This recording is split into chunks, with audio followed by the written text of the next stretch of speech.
Oh, God. Just get comfy. Oh, shit. This is going to be, oh, my God. Hi, everybody. I'm going to place my ass right on Kyle's pillow and do it. fart on it. Yeah, so he's going to wake up with pink eye. I hope so. Oh, I'll do it with my pants off. I'm going to get pink eye just out of association or something. That sucks. Shit. We're recording with one mic today. We kept watching TikTok and we're for like an hour. This is what we do on recording days. Nicole comes over and we chill and we watch TikToks and we bullshit for a bit. And then we're finally like, maybe we should record. Yeah. But Kyle wants to play with Pookie today on the computer, which means that we can't use our normal recording setup, which means that we were forced into my room, and now we're just kind of chilling on bed with one microphone. Like, you know, the ancient days. I don't know. What? Ugh. Ugh. All right. Anyway, hi, everybody. I'm Erica. I'm Nicole. I'm looking at she's memes on and shit. Facebook and memes, and she's like, oh, yeah, we have a podcast to record. Okay, no, let me tell you a quick story. I like quick stories. 2 years ago when I worked at Dr. Doom at Universal, we had an ice cream party, right? And it came back up on my memories because what happened was everyone ate the ice cream. And I was kind of stressing out. And I'm like, is there literally nothing else for me? They ended up bringing cookies for me. But I'm just like, I'm lactose intolerant. I don't want to eat ice cream at a work event and not be able to run home to the comfort of my own bathroom. Yeah. Somebody found a thing of lactate in the lost and found and threw it at me, joking. It was just eat this. And I'm like, no, I'm fine. So everyone's making fun of me for being lactose intolerant, right? The next day, everyone got sick from the ice cream except for me because I didn't eat it.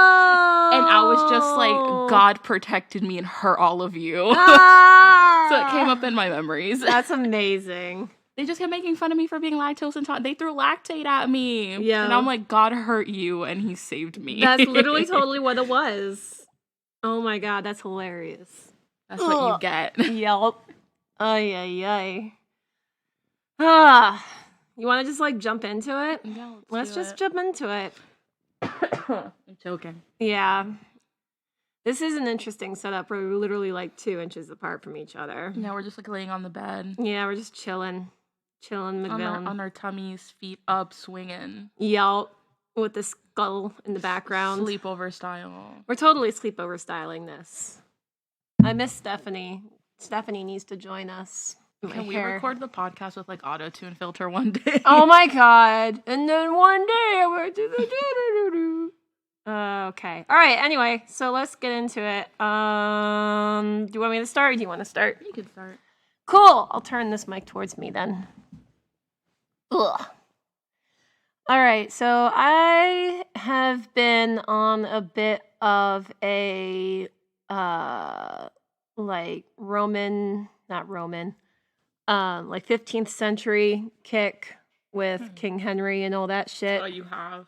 Yeah, because when I was on leave, I was watching The Tudors, and that kind of, like, I've watched it a few times before, but Nicole came over a few times to keep me company. Playing hooky from work.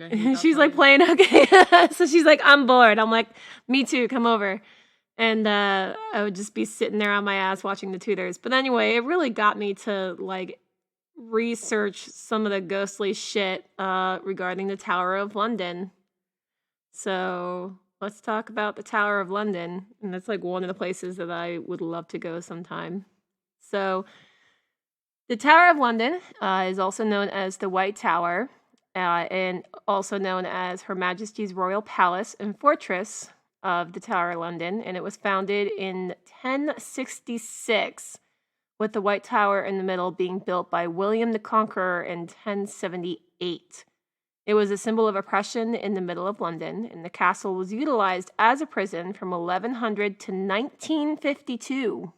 Even though it was utilized as a prison, it was also used as a place to house the current royal family. The tower is a complex of several buildings set within 2 concentric rings of defensive walls and a moat. It had a huge part of England's history. The tower was seen by its enemies as the grand prize, since whoever controlled the tower controlled the kingdom. The tower had multiple roles over its times. For example, it was an armory, a treasury, a menagerie, which is basically a small zoo, the home of the Royal Mint, a public record office, and home of the crown jewels of England. Even though the tower has a reputation of death and torture, it turns out that only a total of 7 people were actually executed within its walls before the 20th century and the World Wars. Most of the executions during the 15th and 17th century were done at Tower Hill, with about 112 executions in about a 400-year period, which that seems like very little. Mm-hmm. Like 112 over 400 years is like nothing. Yeah, that's nothing. I thought you meant like 400 out of the 112. I heard that wrong, but yeah, that's literally 112 executions in about a 400-year period. Yeah, that's that's crazy. That actually blew me away when I read that. I was just like, I could have sworn there would have been like a whole lot more. I would have thought the numbers would be reversed. Yeah, right. Especially with how people were all about, chopping people's heads off and shit. Mm-hmm. Even though most media would say torture was done in the tower's dungeons, for the most part, it barely took place in that location. Records show that only 48 people between 1540 and 1640 were actually tortured at the tower. The tower was also used as a prison during World War I and II, and during World War I, 12 men were tried and executed within the tower walls for espionage. During World War II, the tower took damage during the Blitz. However, after the war, the tower was repaired and was then opened to the public as a museum. In 1974, the Tower of London was subject to a terrorist attack by a 10 to 14-pound bomb being set off within the White Tower. 1 person died and 14 others were injured. They never truly found out who made the attack, but it was suspected to be the IRA, which is the Irish Republican Army, which is part of Northern Ireland. Are you going to say that the IRS? Yeah, the IRS, totally. Did you get your tax return yet? Not yet. Because you have kids. I'm getting a massive tax return. Yeah, I got a decent one. Did you? Yeah. But everyone's complaining that they haven't gotten it yet. I haven't gotten it. I got my W-2s from both jobs on the 2nd, and I got my tax return the week after. So I was like, bullshit! I'm getting $6,000 back, and I'm still waiting, and I did mine 2-3 weeks ago. That's not hurt. All right, going back to the Tower of Terror, that was bombed by the IRA, not the IRS. We're waiting. Just waiting. The tower is still home to the ceremonial regimental headquarters of the Royal Regiment of, I'm going to kill this, Fusiliers, Fusiliers, and a museum dedicated to it and its predecessor, the Royal Fusiliers. I cannot pronounce that. Royal F. Also, a detachment of the unit providing the Queen's Guard at Buckingham Palace still mounts a guard at the tower, and with the Yeoman Warders, FF, who are also known as Beefeaters, takes part in the ceremony of the keys each day. So the ceremony of the keys takes place every evening where the main gates are locked, and it's said to be the oldest military tradition in the world. Basically, they start at a certain time, and it ends exactly on at 9 o'clock or something like that. But they have to start at exactly 8:53 or something along those lines. There was only one time where it was actually delayed or it didn't happen, and I think that was during one of the wars. So, the tower is also known for its ravens and has at least 6 housed at the tower at all times. The ravens are cared for by the Raven Master, and it's believed if the ravens were ever to leave the tower, the kingdom will fall. I want that title, Raven Master. Ravens are pretty freaking awesome. If you treat them well, they'll actually bring you little trinkets and stuff. Have you heard about that? Crows and ravens in general. It's pretty cool. I want to make friends with a crow so I can get little trinkets. So let's talk about some of the famous prisoners. Some of the more well-known prisoners and those who were sent to die was, first of all, Anne Boleyn. Anne Boleyn was Henry VIII's second wife. She was charged with incest, witchcraft, and adultery. She was beheaded at the Tower by a French executioner who utilized a sword where the victim was kneeling instead of a standard axe and the victim's head on the block. So her execution was delayed twice because the executioner unfortunately suffered some issues on the road, so he had delays getting there. When told about the delay by Sir William Kingston, who was in charge of guarding Anne, he wrote in a letter on May 19th of 1536, the morning of Anne's execution. Kingston wrote, "This morning she sent for me that I might be with her at such time as she received the good Lord, to the intent I should hear her speak as touching her innocency, always to be clear. And in the writing of this she sent for me, and at my coming she said, 'Mr. Kingston, I hear I shall not die after noon, and I am very sorry, therefore, for I thought to be dead by this time and past my pain.' I told her that it should be no pain, and it was so little. And then she said, 'I heard the executioner was very good, and I have a little neck.' And then put her hands about it, laughing heartily. I have seen many men and also women executed, and that they have been in great sorrow. And to my knowledge, this lady has much joy in death. Sir, her Almoner, Almoner,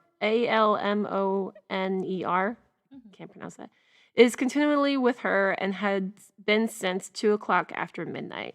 So she basically was like, "Oh, I heard he was really good because I have a really small neck." So, no. Anne was executed on the morning of May 19th, 1536. She was buried in an unmarked grave in Chapel St. Peter, which is located within the tower's walls. Her skeleton was identified during renovations of the chapel in 1876 in the reign of Queen Victoria, and Anne's grave is now identified on the marble floor. Catherine Howard, Henry's fifth wife. She was 17, She was young and flippant. She was sentenced to death after being caught having an affair with the king's groom, Thomas Culpeper, as well as not disclosing her promiscuous background to the king prior to marriage. While she awaited her death, Catherine had requested to have the block brought to her cell, where she practiced placing her head on the block until it was time for execution. Before Catherine was put to death, she proclaimed, "Today I die a queen, but I'd rather die as Culpeper's wife." Like, goddamn. Catherine was also buried in the Chapel of St. Peter in an unmarked grave. Her remains, however, were not excavated, but her memory was commemorated by a plaque on the west wall that has the names of those who died in the tower. So, fun fact, only 2 out of 6 of Henry's wives were actually executed. So even though he had 8 wives, or no, 6, he had 6 wives. Most people thought that whenever King Henry wanted to get rid of his wife, he would just kill them. Mm-hmm. He only actually beheaded 2 out of the 6. Yeah, you told me that the other day, and I was just like, oh. Yeah, just 2 out of the 6. Because the first one, Catherine, his original wife, her first wife, Catherine, he divorced her, and then she died of natural causes later on. And then it was Anne, and Anne was executed. And then after Anne was, not Catherine Howard, no, it was another Catherine. Catherine Seymour? No, if you don't know, I don't know. I think it was Catherine Seymour. Either way, she died in childbirth after providing a son to King Henry. And then it was Catherine Howard, and she was just sleeping with everybody, so she got her head taken off. And after Catherine was, I can't remember. Oh my gosh, all the names are just flipping. But anyway, either way, out of the 6, only 2 were beheaded. So, Jane Boleyn, she assisted Catherine Howard with her affair with Thomas Culpeper. While Jane was in prison, she had gone mad and declared insane. Due to this, it was found she was unfit for trial and was unable to be illegally executed.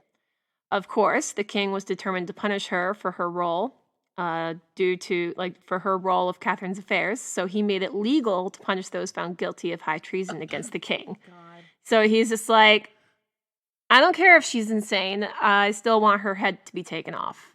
So, yep. Margaret Pole.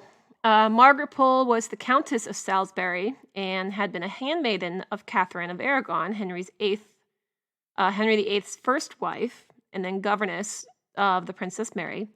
Margaret's son, Reginald, was the reason for Margaret's downfall. Reginald, who had become a cardinal for the Roman Catholic Church, refused to acknowledge King Henry's dissolution of marriage to the Queen Catherine of Aragon, aka the first wife. Pope Paul III put Margaret's son Reginald in charge of gathering assistance for the Pilgrimage of Grace, which was to march to London and force them back into the Catholic religion, instead of the Church of England, which King Henry put into place. Due to this, King Henry attempted to have Reginald assassinated. But because of Reginald's crimes against the king, Margaret and her grandson and her son were taken captive in the Tower of London. Margaret had stayed in the Tower for 2 years until May 27, 1541, when she was informed she was to die. She continued to profess her innocence up until the time of her execution. So, with her execution, though, however, the executioner was not very experienced. Therefore, it took 11 blows to finish the job. So he basically hacked at her head and her shoulders and her neck. And it took 11 blows to finally cut her head off. Jesus. Like, ugh. I was watching the Tudors, and they obviously had this in it. Like, they had this in one of the episodes, and oh, dear God. Like, no thank you. No. Ugh. Like, you know what's weird? That, like, beheading is, like, one of my fears. Really? Of being beheaded, yes. It is literally one of my fears.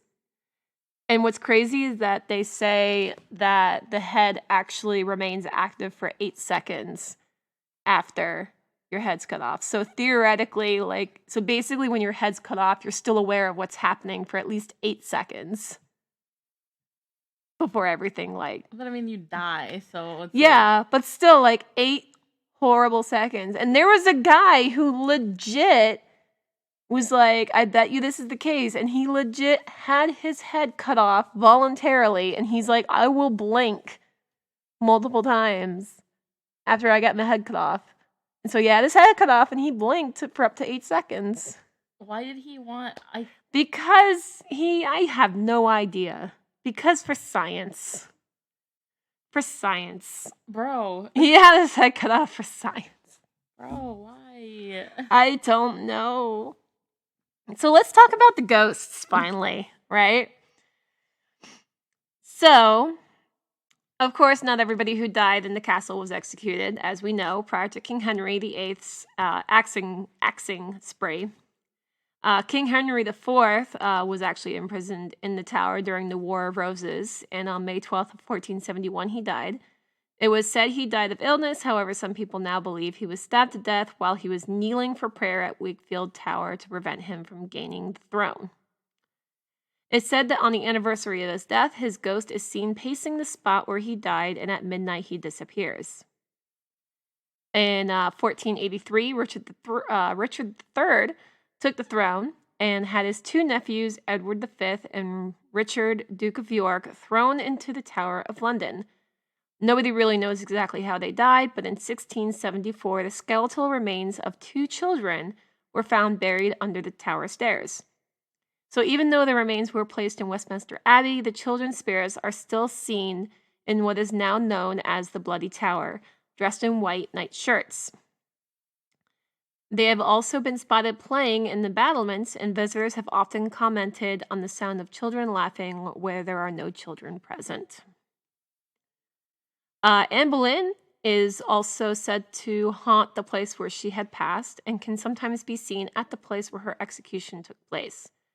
From onthetudortrail.com, and I quote, "Perhaps the most spectacular ghost story relating to Anne is that of the captain of the guard who saw a light flickering in the locked Chapel Royal late one night. He tried to uncover the source of the light by climbing up the ladder and was met with an unbelievable scene unfolding inside. A procession of knights and ladies dressed in ancient costumes pacing the chapel. Their leader, an elegant female whose face he could not see, but whose figure resembled that of Anne Boleyn's in portraits he had seen, the procession later disappears. End quote. And again, that was from onthetoothertrail.com. In 1864, a soldier on duty near the lieutenant's lodgings made another sighting of Anne's ghost. He claimed to have confronted and challenged a white figure, and when his challenge met no response, he plunged his bayonet into the figure. To his complete shock, the weapon did not meet flesh and instead went straight through the woman. According to the traditional story, an officer lodged in the Bloody Tower saw the whole event take place from his window. It's said she also haunts her childhood home in Hever Castle, where she manifests under an oak tree where she and Harry courted, and it's also been reported that her spirit also walks across the bridge that crosses the River Eden to the castle. She also haunts Windsor Castle, where she's been seen to be standing in the window at Dean's Cloister, and she's also been reported to run down a hallway screaming while holding her head, like in her arms. Margaret de la Pole, due to her horrendous death, Margaret can be heard screaming from the area where her scaffold stood. People have also stated that they have seen reenactment of the sorts take place as well. That would most likely be a residual haunt. Mm-hmm. Apparently, Henry VIII's armor is haunted. I believe that. It's located in the White Tower, and people have reported of a crushing feeling that disappears after they leave. Guards have reported being physically attacked, and one guard claims he was covered and strangled by a cloak. When he freed himself, he was alone. And another guard claimed a voice said, "There's only you and I here," as he sat down to rest his feet. Oh, wow. Let's see. Lady Jane Grey was the great-granddaughter of Henry VII and took the throne over Princess Mary because of the pressure she received from the male members of the household. She was only a queen for 9 days until Princess Mary ordered her death, as well as Lady Jane's husband, Guilford Dudley, so she could take back the throne. She was 16 at the time of her death, and it's said that she could be seen walking around the battlements. And so the one final one is a bear. There is a ghost of a bear. I like that. As stated earlier, the tower was also held as menagerie, which is a small zoo. Most of the animals that were kept there were utilized as entertainment and fights. Oh, those types of shit. Oh, yep, I'm sad now. That type of shit. Not the fun kind, no, the bad kind. One night, a guard on night duty saw a ghostly bear near Martin Tower, and, terrified, he struck at it with his bayonet, only to find it went right through the vision, and this is it, and stuck into the door behind. It was said the guard died of shock a few hours afterwards, and it took 2 guards to pull the bayonet from the door. Yeah. As I was researching this, I also came across a video of a man who filmed shadows walking along the wall. And it's crazy because I'm sitting here and I'm watching the video and I'm watching the shadows go across the wall. And the guy's like, "Oh my gosh, those are ghosts." And I'm like, it really honestly just looks like people walking back and forth. Yeah. Like from a spotlight, and their shadows are just projecting on the wall. However, there are a few like shadows that I saw that honestly could not be explained. Like you can tell that that's not a shadow of a person, really. Yeah. It was weird. But yeah, that was the Tower of London. Don't they do like torture? Didn't they used to do torture in there? Did you mention that? Yeah, they did, but Okay. it really wasn't as much torture as people think it was. Okay, because you remember that one Goosebump? Was it Goosebumps? The Tower of like Night in the Tower or something? And the kids got stuck in there. It was like some weird thing. Was it Goosebumps? I think it was Goosebumps. Let me see. That's the one Goosebumps book that I remember vividly, if it was Goosebumps. The only Goosebumps book that I remember vividly was the one about the mannequin. Not the mannequin, but the dummy. A Night in Terror Tower. Night of the Living Dummy is the one that I read and I hated. I hate that. Okay, yeah, so it was A Night in Terror Tower. And let me see. Okay, so it's in London, but it's literally called Terror Tower. So I think maybe it was based off of that. Oh, yeah, that sounds about right. That's funny. I was like, that's the one I remember vividly because the plot twist in there is weird. Yeah. If you get the chance to read that Goosebumps book, read it because that ending had me shook. I'm going to have to look it up. That's crazy. All right, what you got? Okay, so since we're kind of on Victorian era, oh god, this mic's in my mouth. It's like literally in your face. It's in my mouth. Oh god, I gotta sit up my back. ASMR. Okay, I'm on my tummy. Let's hope I can read. You can do it. Diaphragm breath support. She's chunky. Okay, so since we're on like the Victorian era, whatever, London. Yeah. I'm gonna kind of keep the theme because you know I like to do that. These are awesome. Yes. So today we're gonna talk about fairies. Yo. She's Fairies yelling. Are scary. Fairies are scary. Are they? Hold on. Let's get situated. Let's get situated. Situated. Okay. Okay. What is a fairy, Erica?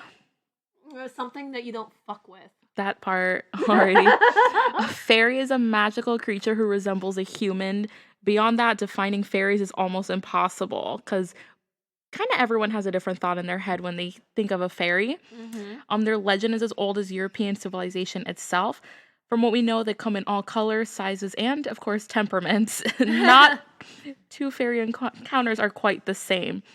More on a physical description, if you saw a picture of an ancient fairy, you might mistake it for an elf or even a troll. The first fae people certainly weren't as delicate as the fairies we know and love today. Most were the size of children, although some of them could be as tall as adults. Really? And growing up, when we learned about fairies and stuff, there was one thing in school, and they looked like little toddlers, but like more wide set and chunky. Yeah. It was weird. Probably like the trolls from Frozen, but not woodsy like that, but like real people, kind of like that stature. I can picture that, I guess. Yes, like a wide baby. A wide baby. Like a very wide, like, swallow baby. Oh, Lord. Yes. Let's see here. They all looked human, but they ranged from supernaturally beautiful to hideously deformed. Some of them had traits that clearly set them apart from humans, like pointed ears, webbed fingers, missing noses, or green or blue skin. During the Romantic period, fairies took the stage in plays and operas, so kind of like Shakespeare and everything. Mm-hmm. Ugly fairies fell out of fashion and were replaced by gorgeous creatures whose connection to nature was made obvious by their flowery clothing and woodland companions. Conveniently, these new beautiful fairies were human-sized and prone to falling in love with mortals. Huh. That's where all the little stories come from there. During the Victorian era, fairy tales for children became popular. Fairies were shrunk down to a tiny size and given adorable tailored outfits, complete with tiny shoes and hats. Fairies with wings also became more popular, especially after the publication of J.M. Barrie's Peter Pan. Yeah. So Tinkerbell really set the stage. Yep. I freaking love Tinkerbell. A fun fact, when I was about 10, when I moved to Florida, not 9, I was completely obsessed with Tinkerbell. My room was a nice light spring green color. Aww. My bed sheets were all green and purple with Tinkerbell. I had Tinkerbell like wall decals everywhere. Everything in my room is Tinkerbell. Even if you go in my room now, my room's like blue now, but like I have one of those shoe racks on the back of my door, kind of like how you have, Erica. Yeah. If you pull it back, there's still a Tinkerbell behind that on the door. So every time, also, if you go to Disney and you watch the nighttime show, spoiler alert, Tinkerbell pops out, right? Yeah. And every time she does, I know it's a person, and I still cry. Because I love, every time I see Tinkerbell, I'm like, it's Tinkerbell. Okay, on the Facebook page, I'll post a picture of me meeting Tinkerbell at Disney. Yes, please. Me crying. And Vidya from the Pixie Hollow. Oh, I freaking love. Oh, my God. Hit me up if you ever want to get in the Disney Pixie Hollow discourse. Because remember when they changed the artwork before the first movie came out? Mm-hmm. It used to be the books, and they changed the artwork. Oh, it was going to be 2D with different fairy names. What? And they changed it. Oh, my God. And I have a purple skateboard. A skateboard that has Disney fairies on it, and on the bottom part, it's the old-timey fairies before they changed it to the movie. Oh, Jesus. Yeah, Bess was my favorite, the artist. Mm-hmm. Google it, okay? Nice. I'm telling you, I'll get into the discourse. I love fairies. Okay, some personality. That was it. Please keep that in. It will stay in. Perfect.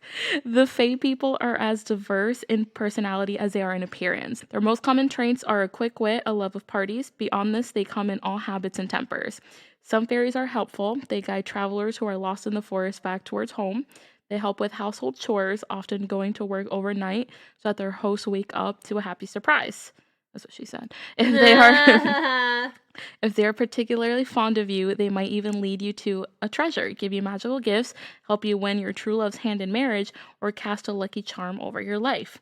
Others, of course, as we don't fuck with them, are mischievous. Mm-hmm. They delight in misleading travelers or luring them into exhausting dances that go on for days. Yep. They also like to taunt domestic animals, pinching horses to make them gallop, stealing milk from cows, and playing cat and mouse with cats.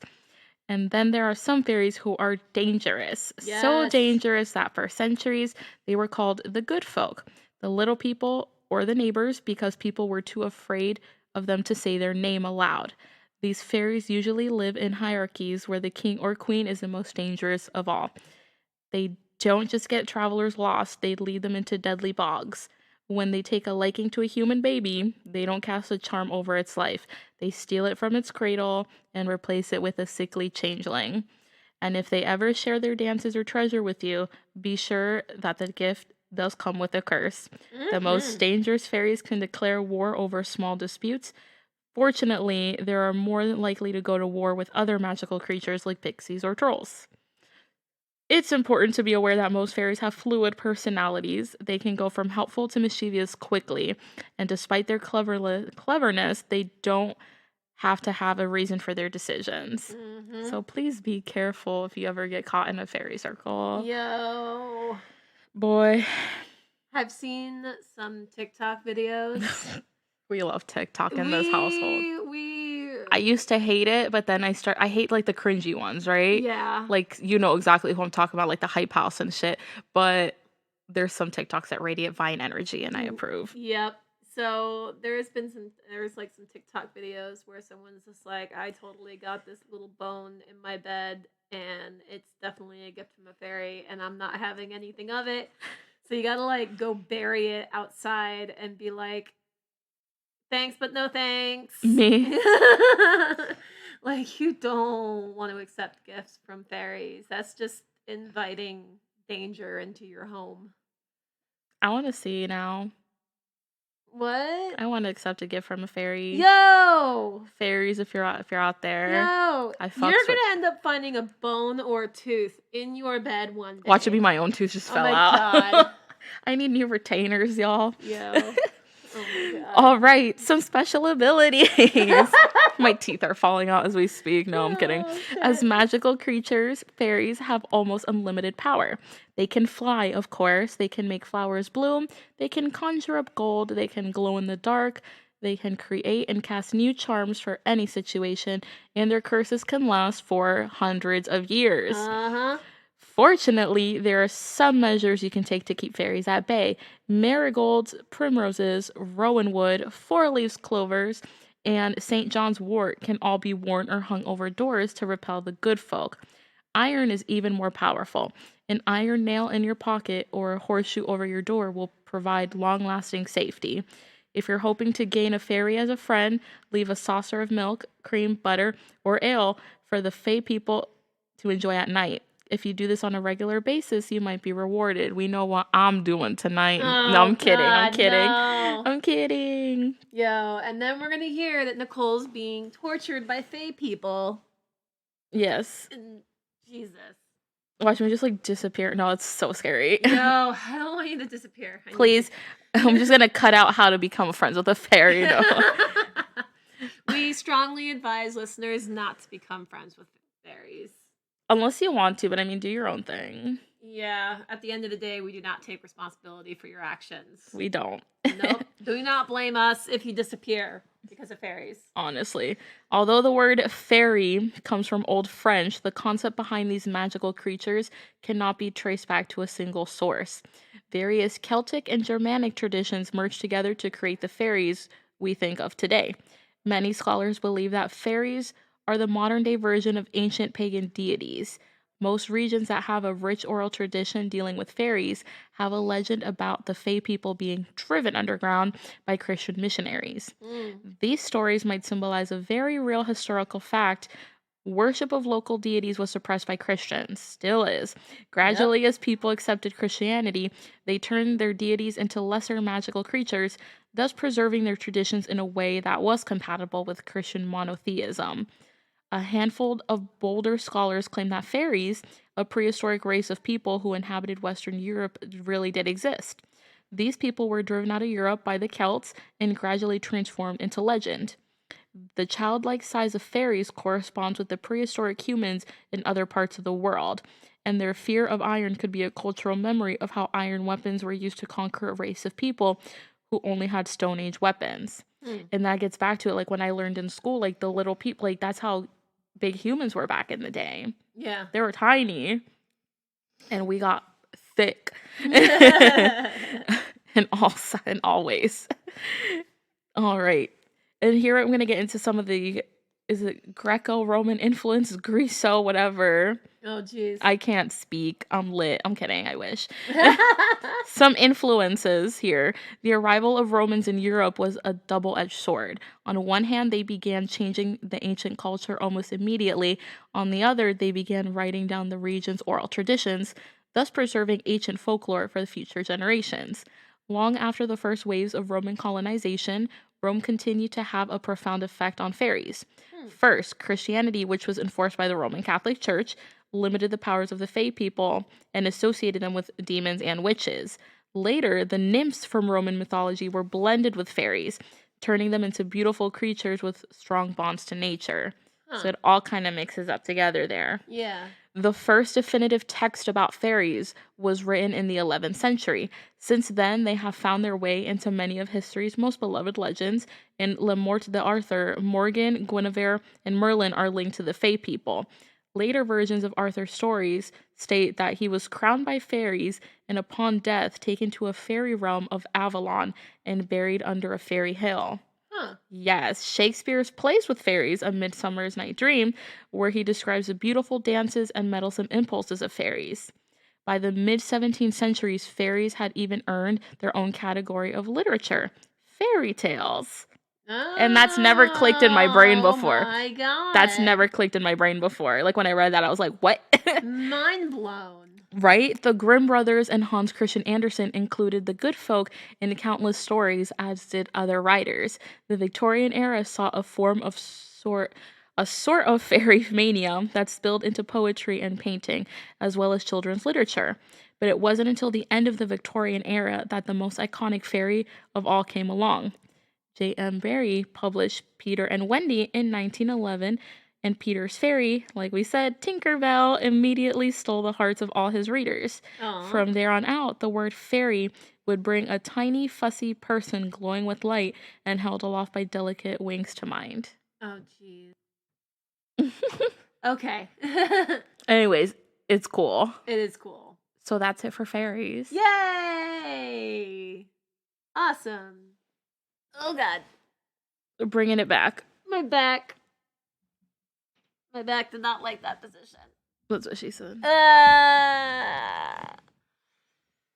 Cool. Well, thank you for listening to yet another episode of Cheers from the Grave. You can find us on all social medias, basically. We have a website, we have social media, we have merch, and all of that can be found on our Linktree account, which is linktr.ee/CFTG. So go check it out. Or just find us on Facebook at Cheers from the Grave. Everything's there. Or you can do that too. So we're basically everywhere. We're not that hard to find. But thank you so much for listening to us. You guys are awesome. We appreciate you. We love you. What you got? Hi, bye. Hi and bye. All right, cool. So also, if it sounds like we're farting or something, like we're on a bed and I'm just like moving and I notice it's like making weird noises. We promise we're not farting in the mics. I would let you know, I promise. Oh, Jesus. All right. Well, I'm Erica. I'm Nicole. And you're listening to Cheers from the Grave.